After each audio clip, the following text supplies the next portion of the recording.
here we are doing buy now, pay later for a $24 purchase on Amazon. But my daughter's bought a goddamn Chipotle bowl on Klarna. Chipotle? He's paying $4 every 2 weeks. He gonna be done by New Year's. You put down $400 and now you in debt to Walmart? $400? If I do not pay this $3,900 in full by the due date, the interest rate is 39.99%. There's no way out of this one. You're done.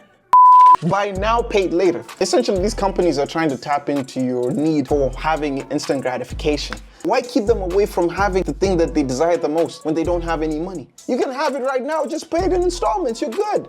But that's how they catch you. I don't know about y'all, but I know for a fact is that I was always taught, if you ain't got it, you can't buy it. And that's how we should be moving around in this generation. What's even sad is that the most amount of people that it's affecting is millennials and Gen Zs. They're trying to make the consumer feel like the burden of payment shouldn't be that heavy. If you just spread it open. I beg your pardon? Wow, that sounds so wrong. This burden of payment shouldn't be weighed on your shoulder. If you just spread it across 12 months, you're able to pay it off in no time. Now, obviously, it does sound enticing, but if you miss out on any payment for any given reason, it does affect your credit score. Do you guys use any buy now, pay later services like Afterpay or Zip? I do use Afterpay, unfortunately. Unfortunately, why is that? Let's just say I get a bit too carried away sometimes. Yeah, I do, yeah. Yeah, I do. She does. She Yeah, uses Afterpay. We use the Afterpay, yeah. Honestly, I don't. If I can't afford it, I just rather not. No. Yes. No. No. Have you ever thought about signing up for them? No, otherwise I'd shop too much. I'm just gonna dig myself into a bit of debt, and I don't want that. And the extra financial anxiety, I'm not sure, like... I just don't like debt. I'm a student and I have enough debt as it is. It's better just to know exactly where your money is going at the exact time. Also, interest rates. Nice. She just threw that in there. There's a lot of people on this. Afterpay be catching y'all slipping. The more and more you take these payments, the more and more you start psychologically training yourself to think that I can have it now and pay it later. It'll become like an afterthought later on. If you plan to have kids, imagine your kids seeing you do these type of payments and they also start rolling into some debt. The kids replicate what their parents are doing. And if this is something that keeps going on, imagine what our next generation will be like. We're absolutely cooked. Hey, no cap. Affirm, Klarna, Afterpay, they all taking over. It's kind of crazy, bro. It be crazy as hell because like you can really buy anything in 4 different payments, bro. But my daughter's bought a goddamn Chipotle bowl on Klarna. Chipotle? He's paying $4 every 2 weeks. He gonna be done by New Year's. My dog went to the gas station, got a full tank. He's still paying it off. He filled his tank up 2 months ago. I just sent my boy $50 on Cash App. I'm paying $10 a month for the next 5 months. I just got my hair done too, bro. I'm paying my loctician $15 every 2 weeks for the next year.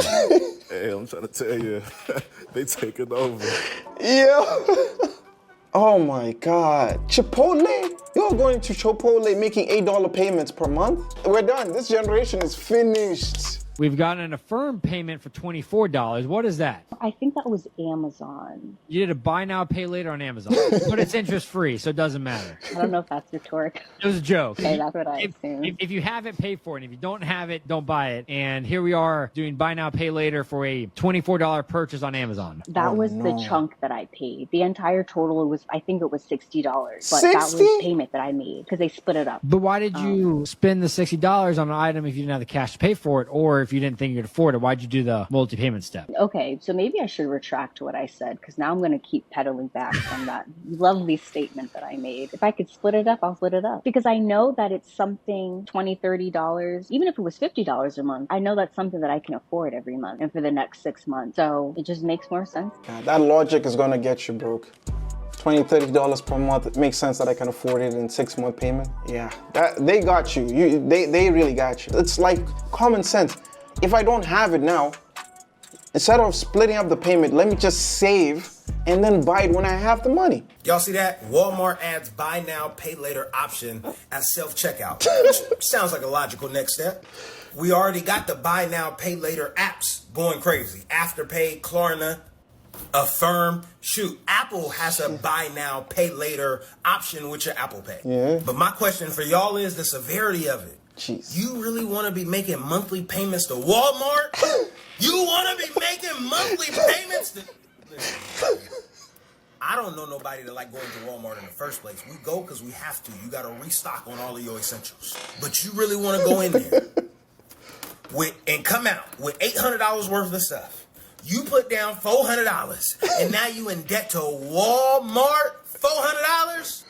If that's what you're doing going into 2024, something got to change. Now, I ain't going to blame you because times is rough. You got to do what you got to do. Think about how bad this could be if in case you can't pay for the groceries. Let's say you do this to other supermarkets and you can't even pay for those groceries, the groceries that you have on loan, and they ban you just because you can't able to get down to the payment. That means you'll never be able to go and buy groceries at all. You'll have to give someone to go and buy them. I don't understand. Why don't someone just go and get food stamps at this point? Essentials that you need to survive. You're putting that on a buy now, pay later? Think about your life! Buy now, pay later it's probably one of my number one most hated forms of debt. It's so sneaky. And by their own words, they're like, oh, we're better than credit cards because, we don't charge interest right away and it's 4 easy payments. It's that whole thing. And they've infiltrated so sneakily into everything. I mean, it's Amazon, it's food, it's gas, it's pizza delivery. It's everything. It's everywhere. DoorDash. Any purchase, any purchase you make, buy now, pay later. The debt option is there. People use it, for quote little things. I'm just going shopping. I'm just going to buy some jeans, and they're happy to show that to the world, right? Yeah. But if I ask somebody, hey, show me all your buy now, pay later accounts, I bet you they would be embarrassed. Yeah. I bet you they'd feel ashamed because they know this is not a good way to spend money. This is I'm not being a good manager of my money to do this. And people wonder why they're in debt. They wonder why they're broke. They wonder why they're going paycheck to paycheck. This is it. Man, consumerism. And the buy now, pay later makes you feel like, okay, these are small purchases you're making. But it'll make you feel like if I'm only making $40 payments per month, now that means I can maybe add something on top of it. Like $100 isn't too bad. Maybe that's my max budget. So you end up adding like a few other items, and those other items might be like $20 per month, $30 per month, eventually totaling up to $100 billion. But then when you look at it in its totality, you probably added so many products in line. And if you miss out on any of those payments, that interest is going to eat you up. I'm even surprised that they have it on DoorDash deliveries. That's crazy. You can't pay for the food that you're ordering to come to your house. That's bad.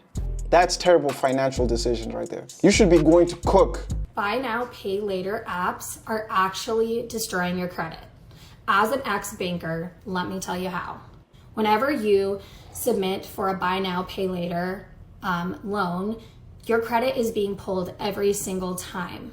Having too many hard inquiries on your credit in a short period of time not only decreases your credit score and racks up how many hard inquiries you have, it also, if you go to buy a car or a house or something you're actually needing, they're going to look at how many hard inquiries you have, and that shows the lender that you're a higher risk and they're less likely to lend you money. Hard inquiries stay on your credit report for 2 years. So every time that you're doing one of those Klarna, Sezzle, buy now, pay later, you're dinging your credit, and those will be on there for 2 years. Also leads me to say, if you can't afford it up front, you don't need it. Like that's a hard thing to, come to terms with, but I promise you it will change your life if you change your mind. I can't even believe that this is something we have to talk about. There's no need to flex and keep up with the Joneses. We've gone from the point of paying off homes. I can understand that. Paying off a car, yes, that's fine.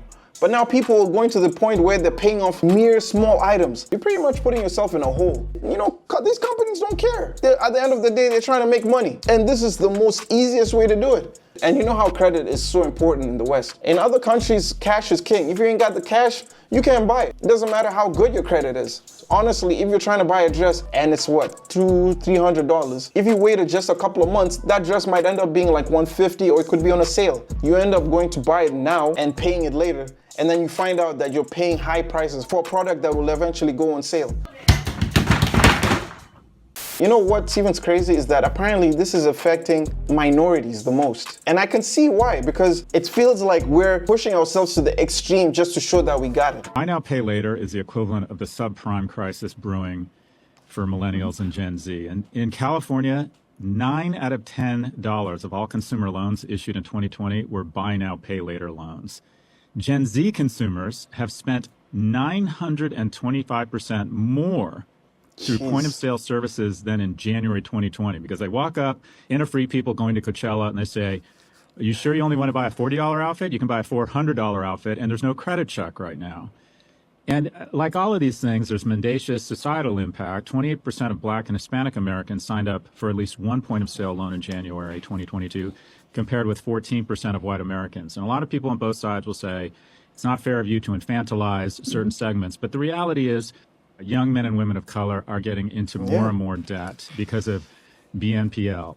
We're not taught financial discipline. I understand like every day that we always want to do better for ourselves. We always show that we got it. And showing it doesn't really have to come from a product. And honestly, I'm not also excluding other things that people could be doing. Other people, it's just mere consumerism. They just can't seem to stop consuming every single product that's available. You know, I understand that this is the biggest generation that are constantly on their phone, constantly on their devices. You literally have the whole entire marketplace on your phone, and you can pretty much place orders whenever you want. So it makes sense why millennials and Gen Zs are affected by this the most. In today's episode of It's Really Fucking Expensive to Be Poor, if you followed me, you know that we were staying with family and it became a toxic situation. Okay. So we had to leave.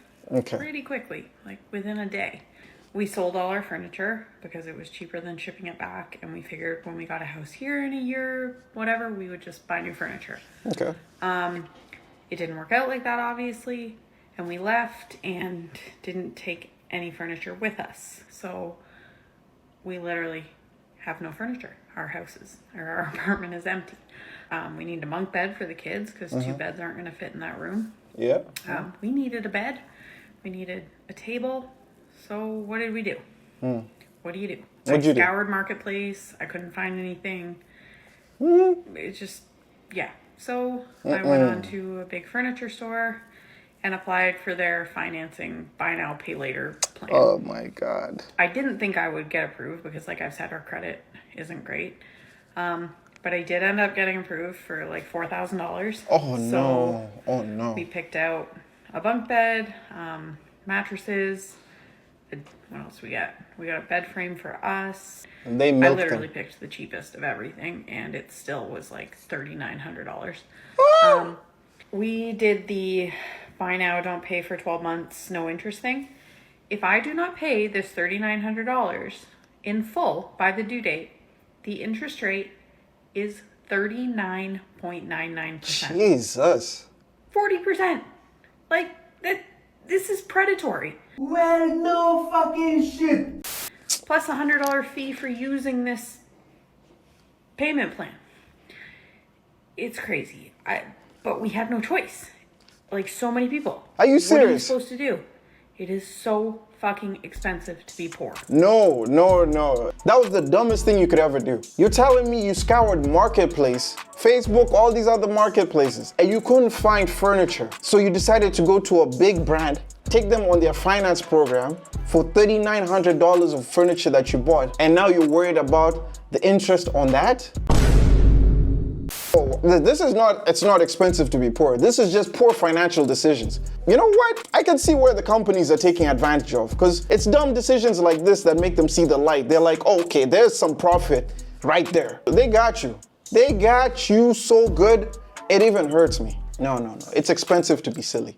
It's expensive to make dumb decisions. That's what it is. We've been looking at a lot of ways of people messing up their credit using these processes. In fact, there are healthy ways to use it in order to benefit from it. It's not actually all bad, but there's some people who actually show you good ways to do this. Just add in here that buy now, pay later itself isn't actually a bad product if used correctly. However, I don't think it's marketed too well, and it can be bad if used incorrectly. This is one of the reasons why I like it, so let's use this as an example. So on Saturday, I'm going to a baby shower. I've organised the baby shower, so of course the last thing I've thought about is my own outfit. The baby shower is literally in a couple of days, so I've panic bought loads of dresses because I need to find something for Saturday, and I'm going to end up sending majority of this order back because of course I'm only going to wear one dress, so I'm only keeping one dress.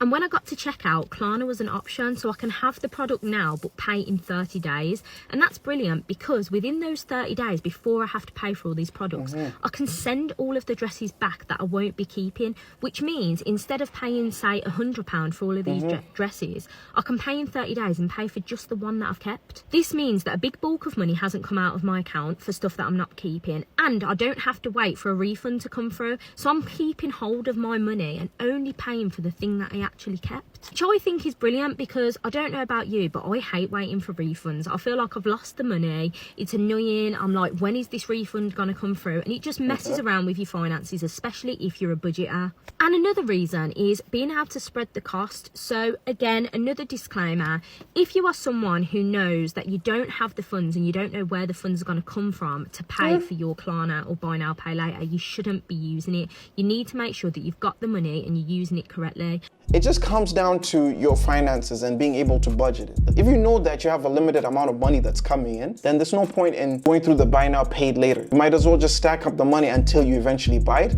and then wait for it to come on a sale. Sometimes things are a lot cheaper, if you wait a couple of months down the line. That's just my thoughts. Let me know what y'all think. If any of y'all use this, please let me know down in the comments down below. Anyway, if you like the video, make sure you like, comment, and subscribe, and I'll see you guys in the next video. Peace.